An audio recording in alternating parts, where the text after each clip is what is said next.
ब्रह्मा गुरु विष्णु गुरुदेव महेश्वरा सद्गुरु साक्षात परब्रह्म तस्मै श्री सद्गुरे नमः। जय जय रघुवीर समर्थ। मागील आठवड्यात आपण देवशोधन नाम या दशकातील समास 7वा सगुण भजन नाम या समासाचे श्रवण केले। समर्थ या समासात सांगतात की रघुनाथ हे आमचे कुलदैवत असून रघुनाथ हाच आमचा परमार्थ आहे। त्या रघुनाथाचे आम्ही सेवक आहोत। त्याची सेवा केल्यामुळेच आम्हाला निर्गुणाचेही ज्ञान प्राप्त झाले आहे। गुरु हे सारासार विचार करण्यास शिकवतात आणि तेच सगुण भजन करण्यास सांगतात। आपण मनात जो संकल्प करतो तो पूर्ण होतो व त्यात येणारी सर्व विघ्ने नाहीशी होतात। ही सर्व रघुनाथाचीच कृपा आहे। समर्थ येथे सांगतात की रघुनाथ भजनामुळेच मला आत्मज्ञान प्राप्त झाले आहे, म्हणून तुम्ही रघुनाथ भजनाने आत्मसाक्षात्कार करून घ्या। रघुनाथाचे स्मरण करून केल्याले कोणतेही कार्य तत्काळ सिद्धीस जाते। मी करता आहे अशा भावनेने कार्य करू लागल्यास ते सिद्धीस जात नाही। या उलट श्रीराम करता आहे असा दृढ निश्चय केल्यास कार्य सिद्धीस जाते। आता चालू आठवड्यात नवीन समास दृश्य निरशन नाम हा सुरू झाला असून त्याचे श्रवण आता आपण करूयात। जय जय रघुवीर समर्थ। श्रीमत दासबोध दशक 6वा देवशोधन नाम समास 8वा दृश्य निरशन नाम। श्रीराम समर्थ। मागाश्रोती पुसले होते, दृश्य मिथ्या तरी दिसते, त्याचे उत्तर बोलिजील ते सावधान ऐका। समर्थ ते सांगतात की पूर्वी श्रोत्यांनी विचारले होते की दृश्य जर मिथ्या आहे तर ते दिसते का? याचे उत्तर आता सांगतो, ते सावध होऊन ऐकावे, देखील ते सत्तेची मानावे। हे ज्ञात्याचे देखणे नव्हे, जड मूढ अज्ञान जीवे हे सत्य मानिजे। समर्थ म्हणतात की डोळ्यांना जे काही दिसते ते खरे मानायचे, हे ज्ञानी पुरुषाचे पाहणे नव्हे, तर जड अज्ञानी जीव त्याला सत्य मानतात। एखादे खेल्यासाठी लटक्या कराव्या ग्रंथकोटी, संत महंताच्या गोष्टी त्याही मिथ्या मानाव्या। समर्थ ते सांगतात की केवळ डोळ्यांना जे दिसते ते जर खरे धरले असा आग्रह धरला तर कोट्यावधी ग्रंथांना खोटे ठरवावे लागेल। एवढेच नव्हे तर जे संत महंत सांगतात त्या वचनांनाही मिथ्या मानावे लागेल। माझे दिसते ते हेची खरे, ते चालेना दुसरे, ऐशिया संशयाच्या भरे भरोची नये। समर्थ म्हणतात की मला जे दिसते तेच खरे, दुसरे सर्व खोटे, अशा संशयाच्या भरीस पडून दुराग्रह धरू नये। मृगे देखिले मृगजळ, ते धावे ते बरळ, जळ नव्हे मिथ्या सकळ, त्या पशुशी कोण म्हणावे। समर्थ म्हणतात की एखाद्या हरणाने मृगजळ पाहिले व त्या वेड्याला ते पाणीच आहे असे वाटून ते त्याकडे धावत सुटले तर ते पाणी नसून केवळ पाण्याचा मिथ्याभास आहे, ह्या त्या पशुला कोण समजावून सांगणार। रात्री स्वप्न देखिले, बहुत द्रव्य सापडले, बहुत जनासी व्यवहारिले, ते खरे कैसे मानावे। समर्थ ते सांगतात की जर एका माणसाला रात्री स्वप्नात खूप द्रव्यधारा सापडल्या आणि त्या द्रव्याने त्याने अनेक जणांशी व्यवहार केले तर ते खरे कैसे मानावे। कुशळ चितारी विचित्र, तेने विचित्र केले चित्र, देखता उठे प्रीती मात्र, परंतु ते मृतिका। समर्थ म्हणतात की एखाद्या कुशळ चिताऱ्याने मोठे सुंदर चित्र निर्माण केले, ते इतके सुंदर होते की पाहताच त्याच्याबद्दल प्रेम निर्माण व्हावे, परंतु अखेर ती मृत्तिकाच असते. नाना वनिता हस्ती घोडे, रात्री देखता मनबुडे, दिवसा पाहता कातडे कंटाळवाणे. समर्थ येथे सांगतात की रात्री त्या चित्रातील अनेक स्त्रिया, हत्ती, घोडे वगैरे पाहून मन अगदी लुब्ध होते, पण त्या वस्तू दिवसा पाहिल्या तर काताडे दृष्टीस पडून त्याचा तिटकारा येतो. काष्टी पाषाणी पुतळ्या नाना प्रकारे निर्मिल्या, परमसुंदर वाटल्या, परंतु तेथे पाषाण. समर्थ ते सांगतात की लाकडाच्या किंवा पाषाणाच्या निरनिराळ्या ठेवणीच्या मूर्ती किंवा पुतळे एखाद्याने बनवले तर बघताना ते अत्यंत सुंदर वाटतात, परंतु ते प्रत्यक्ष पाषाणच असतात. नाना गोपुरी पुतळ्या असती, वक्रांगे वक्रदृष्टी पाहती, लागव देखता भरे वृत्ती, परंतु तेथे त्रिभाग. समर्थ ते सांगतात की मंदिराच्या द्वारावर अनेक मजले किंवा गोपुरे असतात, त्यावर अनेक मूर्ती कोरलेल्या असतात. त्या मूर्तीचे कमनीय अवयव, वक्रदृष्टी इत्यादी पाहून कामुक वृत्ती उत्पन्न होते, परंतु तेथे चुना, वाळू, ताग याचे मिश्रणच फक्त असते. खेळता नेटके दशावतारी, तेथे येती सुंदर नारी, नेत्र मोडती कळाकुसरी, परिते अवघे धटिंगण. समर्थ येथे सांगतात की दशावतारी खेळ करून दाखवणारी पात्रे असतात, त्यात काही सुंदर स्त्रियाही असतात. त्या पुरुषाकडे पाहून मोठ्या नखरेलपणाने डोळ्यांनी खुणाही करतात, पण त्या स्त्रिया वास्तविक स्त्रिया नसून सारे धटिंगण पुरुषच असतात. सृष्टी बहुरंगी असत्य, बहुरूपाचे हे कृत्य, तुझं वाटे दृश्य सत्य, परई हे जाण अविद्या. समर्थ ते म्हणतात की बहुरूपी ज्याप्रमाणे एक एक करून नाना सोंगे घेतो, त्याप्रमाणे परब्रह्म एकलेक असून त्याच्या ठिकाणी बहुरंगी सृष्टी असत्य भासत असते, पण तुला हे सर्व दृश्य सत्य वाटते. हा सर्व अविद्येचा परिणाम आहे हे तू जाणून घे. मिथ्या साचा सारखे देखिले, परी ते पाहिजे विचारिले, दृष्टी तरळता भासले, ते साच कैसे मानावे. समर्थ ते सांगतात की मिथ्या असून ते खऱ्यासारखेच दिसते, त्यावेळी ते खरे मानण्यापूर्वी विचार करणे आवश्यक आहे. दृष्टी भांबावली असताना जे दिसते ते खरे कैसे मानावे. वरी पाहता पालते आकाश, उदकी पाहता उतानी आकाश, मध्ये चांदण्याचाही प्रकाश, परी अवघे मिथ्या. समर्थ ते सांगतात की आकाशाकर जर मान करून पाहिले असता ते पालते दिसते, तेच एखाद्या जलाशयात पाहिले तर उतानी दिसते, त्यात चांदण्याही दिसतात, प्रकाशही दिसतो, पण ते अवघे मिथ्याच असते. नृपतीने चितारी आणिले, ज्याचे ऐसे पुतळे केले, पाहता तेची ऐसे गमले, परी ते अवघे माईक. समर्थ म्हणतात की एका राजाने चित्त्यांना बोलून अनेक पुतळे केले, ते अगदी माणसाप्रमाणेच होते, त्यांच्याप्रमाणेच हुबेहूब दिसत होते, जणू ती माणसीच होते, पण हे सर्व शेवटी पुतळेच होते. नेत्री काही बाहुली नसे, जेव्हा ते पहावे तेव्हा भासे, डोळा प्रतिबिंब भासे, ते साच कैसेनी. समर्थ सांगतात की डोळ्यात काही बाहुली नसते, पण आपण जेव्हा डोळ्यांनी पाहू लागते तेव्हा ती डोळ्यात दिसते. आपण जे पाहतो त्याचे प्रतिबिंब डोळ्यात दिसते, ते खरे कैसे म्हणावे. जितके बुडबुडे उठती, तुतक्यामध्ये रूपे दिसती, क्षणामध्ये फुटून जाती, रूपे मिथ्या. समर्थ ते सांगतात की आपण जितके बुडबुडे उठतात तितकी रूपे आपल्याला दिसतात, क्षणात ते बुडबुडे फुटून जातात, तेव्हा ती रूपेही फुटून जातात, म्हणून ती मिथ्या जाणावीत.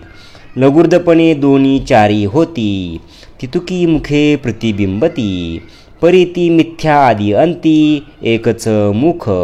समर्थ ते सांगतात की हातात 2-4 छोटे छोटे आरसे घेतले तर जितके आरसे असतील तितकी तोंडे त्यात प्रतिबिंबित होतात, पण आदी आणि अंती एकच मुख खरे आहे. नदी भारी बहार जाता, दुसरा बहार दिसे पालता, कापड सदाचा अवचिता गजर ओठे.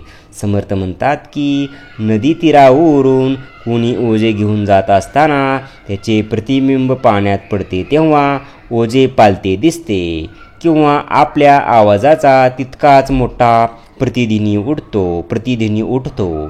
वापी सरोवराचे नीर, तेथे पशुपक्षी आणि वानर, नाना पत्रे वृक्ष विस्तार, दिसे दोन्ही सवा. समर्थ म्हणतात की विहिरी सरोवरे यांच्या तीरावर पशुपक्षी, माणसे, वानरे, नाना वस्तू, मोठी झाडे असतात. पाण्याचे ते प्रतिबिंब पडते, त्यामुळे त्या सर्व वस्तू पाण्यात आणि पाण्याबाहेर दोन्ही ठिकाणी दिसतात. एक शस्त्र झाडू जाता, दोन दिसती तत्वता, नाना तंतू टणत्कारिता, द्विधा भासती. समर्थ ते सांगतात की एक शस्त्र जोराने फिरू लागले तर दोन शस्त्र दिसतात. तंतू ताणून वाजवू लागले की ते दोन भासू लागतात. का ते दर्पणाचे मंदिरी, बैसली सभा दिसे दुसरी, बहुत दीपेची या हारी, बहुत छाया दिसती. समर्थ म्हणतात की एखाद्या आरसे महालात एक सभा भरली असली तरी तेथे आरशात आणखी एक सभा भरलेली दिसते. त्याचप्रमाणे अनेक दिवे पेटवली की एकाच वस्तूच्या अनेक छाया दिसतात. ऐसे हे बहुविध भासे, साचासारखे दिसे, परी सत्य म्हणून कैसे विश्वासावे. समर्थ म्हणतात की अशा रीतीने हे अनेक प्रकार खरे नसून खऱ्यासारखेच दिसतात, पण त्यांच्यावर खरे समजून कसा विश्वास ठेवता येईल. माया मिथ्या बाजीगिरी, दिसे साच्याची परी, परी हे जाणत्याने खरी मानूच नये. समर्थ म्हणतात की त्याप्रमाणे माया ही पण गारुड विद्याप्रमाणेच मिथ्या आहे, म्हणून ती जरी खऱ्यासारखी दिसले तरी जाणत्याने तिला कधीच खरी मानू नये. लटके साचा ऐसे भावावे, तरी मग पारखी कासाया असावे. योम हे अविद्येचे गोवे ऐसेची असती. समर्थ म्हणतात की जे खरे नाही ते खरे मानले तर मग खऱ्या खोट्याची परीक्षा करणाऱ्या पारखी माणसाची गरजच काय. परंतु अविद्येचे पराक्रम हे असेच असतात. मनुष्याची बाजीगिरी, बहुत जना वाटे खरी, शेवट पाहता निर्धारी मिथ्या होय. समर्थ म्हणतात की मनुष्याची गारुडी विद्यासुद्धा अनेक लोकांना खरी वाटते, पण शेवटी विचार केला असता ती निश्चितपणे मिथ्या ठरते. तैशीच माव राक्षसाची, देवासी वाटे साची, पंचवटिकेची मृगाची, पाटी घेतली रामे. समर्थ म्हणतात की त्याचप्रमाणे राक्षसाची माया देवांनाही खरी वाटते, म्हणूनच पंचवटीमध्ये श्रीरामाने कांचन मृगाचा पाठलाग केला. पूर्वकाया पालटिती, एकाचिनी बहुत होती, रक्तबिंदी जन्मती रजनीचर. समर्थ सांगतात की राक्षस पूर्वीचे रूप बदलतात, एकाचे अनेक होतात, किंवा सांडलेल्या रक्ताच्या प्रत्येक बिंदूतून नवीन राक्षस उत्पन्न होतात. नाना पदार्थ फळेची झाले, द्वारकेमध्ये प्रवेशले, कृष्ण दैत्य किती वदले कपट रूपी. समर्थ येथे सांगतात की अनेक पदार्थ व फळे याची रूपे घेऊन राक्षसांनी द्वारकेत प्रवेश केला. तेव्हा कपटाने असे विविध रूपे घेतलेल्या कितीतरी दैत्याचा श्रीकृष्णाने वध केला. कैसे कपट रावणाचे, शिर केले मावेचे, काळनेमीच्या आश्रमाचे अपूर्व कैसे. समर्थ येथे सांगतात की रावणाने कसे कपट केले ते पहा. राक्षसी मायेने त्याने रामाचे शिर निर्माण करून ते सीतेला दाखवले. काळनेमीने मायेने अपूर्व असा आश्रम निर्माण करून द्रोणाग्नीस अन्नास गेलेल्या मारुतीला फसवण्याचा प्रयत्न केला. नाना दैत्य कपटरूपी, जे देवासाही नाटोपती, मग निर्माण होऊन शक्ती संहार केला. समर्थ म्हणतात की कपटविद्या जाणणारे मायावी राक्षसी देवांनाही आवरत नसत, म्हणून शेवटी भगवंताच्या शक्तीने अवतार घेऊन त्यांचा संहार केला. ऐशी राक्षसाची माव, जाणून शक्ती देव, कपट विद्येचे लागव, अघटित त्यांचे. समर्थ म्हणतात की अशी ही राक्षसांची माया देवसुद्धा जाणू शकत नव्हते. राक्षसाचे कपट विद्येतील लागव अघटित होते. मनुष्याची बाजीगिरी, राक्षसाची ओडंबरी, भगवंताची नानापरी विचित्र माया. समर्थ येथे सांगतात की मनुष्याची जी कपटविद्या ते इंद्रजाल, राक्षसाची कपटविद्या ती ओडंबरी, तर भगवंताची जी विचित्र अद्भुत करणी तिला माया असे म्हणतात. हे साचासारखेच दिसे, विचारतासी निरसे, मिथ्याच परी आभासे निरंतर. समर्थ म्हणतात की ही भगवंताची माया ही खऱ्यासारखीच दिसते. तिचा शोध घेऊ लागला, तिच्या संबंधी विचार करू लागले की ती नाहीशीच होते. पण ती सारखी दृश्यरूपाने भासमान होत असल्याने मिथ्या असून खरी वाटते. साच म्हणावी तरी नासे, मिथ्या म्हणावी तरी हे दिसे, दोन्ही पदार्थ विश्वासे सांगता मन. समर्थ म्हणतात की तिला खरी म्हणावे तर ती नाश पावते, मिथ्या म्हणावे तर ती दिसते. म्हणून मनाला निश्चय करता येत नाही की तिला खरी मानावे की मिथ्या मानावे, त्यामुळे गोंधळून जातात. परंतु हे नव्हे साचार, मायेचा मिथ्या विचार, दिसते हे स्वप्नाकार जाण बापा. समर्थ ते म्हणतात की परंतु हे काही खरे नाही. मायेचा विचार करणे म्हणजे खोट्याचा विचार करण्यासारखेच आहे.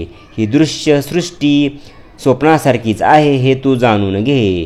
तथापि असो तुझला, भासची सत्य वाटला, तरी तेथे चुका पडिला ऐक बापा. समर्थ म्हणतात की एवढं सर्व सांगितल्यानंतरही तुला भासच सत्य वाटत असेल तर तू चुकतो आहेस. ही चूक का चूक होत आहे तू श्रवण कर. दृश्य भास अविद्यात्मक, तुझाही देह तदात्मक, म्हणून हा विवेक तेथे संचरला. समर्थ ते सांगतात की दृश्याचा भास हा अविद्यात्मक पांचभौतिक पसारा आहे. त्याचप्रमाणे तुझा देही पांचभौतिक विद्यात्मक आहे, म्हणून तेथे हा अविवेक उत्पन्न झाला आहे. दृष्टीने दृश्य देखिले, मन भासावर बैसले, परी ते लिंगदेह झाले अविद्यात्मक. समर्थ म्हणतात की डोळ्यांनी दृश्य पाहिले आणि मन त्या भासात्मक दृश्याकडे आकर्षित झाले की सूक्ष्म देहात त्या दृश्याची प्रतिमा तयार होते.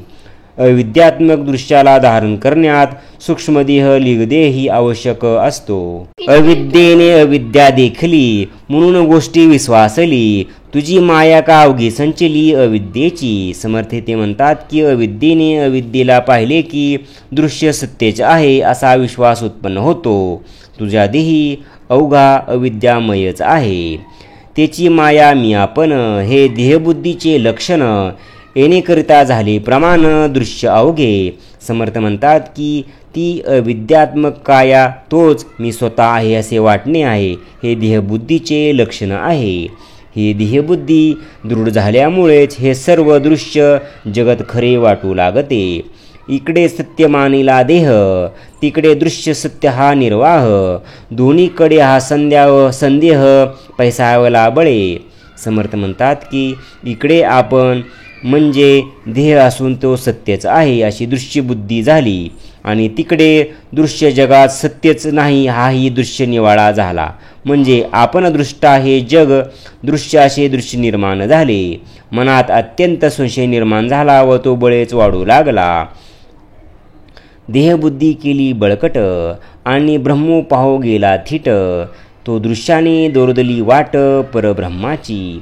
या प्रकारे देहबुद्धी अगदी बळकट करून धीटपणे ब्रह्माचा शोध घेण्याचा प्रयत्न करू लागला, तेव्हा दृश्याने त्याची वाट अडवली. म्हणजे पांचभौतिक सर्वांचा त्याग खेरेकरीज मन बुद्धीला अगोचर परब्रह्मापर्यंत पोहोचता येतच नाही. तेथे साच मानिला दृश्याला, निश्चयच बांधून गेला, पाहतो केवढा चुकला अकस्मात. समर्थ म्हणतात की परब्रह्म प्राप्ती ही इच्छा तर आहेच, पण दृश्यसृष्टी अवघीच सत्य असा अंतकरणात ठाम निश्चय झालेला आहे. त्यामुळंच एकाएकी घोळ उत्पन्न झाला आहे. आता असो हे बोलणे, ब्रह्मन न पाविजे मीपणे, देहबुद्धीची लक्षणे दृश्य भाविती. समर्थ म्हणतात की आता हे बोलणे राहू दे. ही मी म्हणजे देह ही देहांतता. हा मीपणा जोपर्यंत आहे तोपर्यंत परब्रह्माची प्राप्ती होणे शक्य नाही. देहबुद्धीचे हे लक्षणच आहे की दृश्य जगत सत्यच वाटते.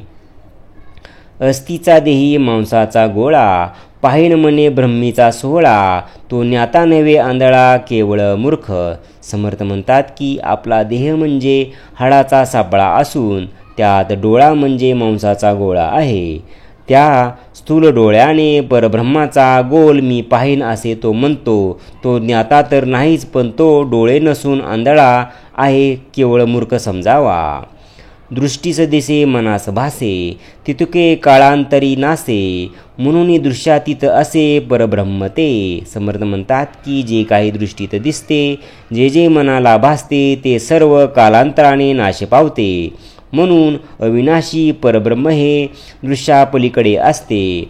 परब्रह्म ते शाश्वत, माया त्याची अशाश्वत, ऐसा बोलिला अनिश्चितार्थ नाना शास्त्री. समर्थ म्हणतात की परब्रह्म हे शाश्वत तर माया ही अशाश्वत आहे, असे निश्चित मत नाना शास्त्रपंथात सांगितले गेले आहे. आता पुढे निरूपण.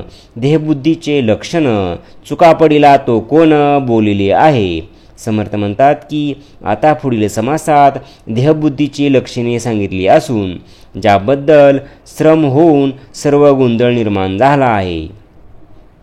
मी कोण हे जाणावे, मी पण त्याहून अनन्य व्हावे, मग समाधानाते स्वभावे अंगी बाणे. श्री समर्थ म्हणतात की म्हणून मी कोण आहे नीट जाणून घ्यावे आणि मग देहाच्या मीपणाचा त्याग करून आत्मवस्तूशी अनन्य व्हावे. मग स्वाभाविकच शाश्वत समाधान अंगी बांधते. इति श्री दासबोधे गुरु शिष्य संवादे दृश्य निरशन नाम समास 8वा. जय जय रघुवीर समर्थ. ओम श्री गुरुदत्तात्रेय श्रीपाद श्री वल्लभाय नमः. ओम श्री गुरुदत्तात्रेय श्रीपाद श्री वल्लभाय नमः. ओम श्री गुरुदत्तात्रेय श्रीपाद श्री वल्लभाय नमः. ओम श्री गुरुदत्तात्रेय श्रीपाद श्री वल्लभाय नमः. ओम श्री गुरुदत्तात्रेय श्रीपाद श्री वल्लभाय नमः. ओम श्री गुरुदत्तात्रेय श्रीपाद श्री वल्लभाय नमः. ओम श्री गुरुदत्तात्रेय श्रीपाद श्री वल्लभाय नमः. ओम श्री गुरुदत्तात्रेय श्रीपाद श्री वल्लभाय नमः. ओम श्री गुरुदत्तात्रेय श्रीपाद श्री वल्लभाय नमः. ओम श्री गुरुदत्तात्रेय श्रीपाद श्री वल्लभाय नमः. ओम श्री गुरुदत्तात्रेय श्रीपाद श्री वल्लभाय नमः. ओम श्री गुरुदत्तात्रेय श्रीपाद श्री वल्लभाय नमः. ओम श्री गुरुदत्तात्रेय श्रीपाद श्री वल्लभाय नमः. ओम श्री गुरुदत्तात्रेय श्रीपाद श्री वल्लभाय नमः. ओम श्री गुरुदत्तात्रेय श्रीपाद श्री वल्लभाय नमः. ओम श्री गुरुदत्तात्रेय श्रीपाद श्री वल्लभाय नमः. जय सद्गुरु.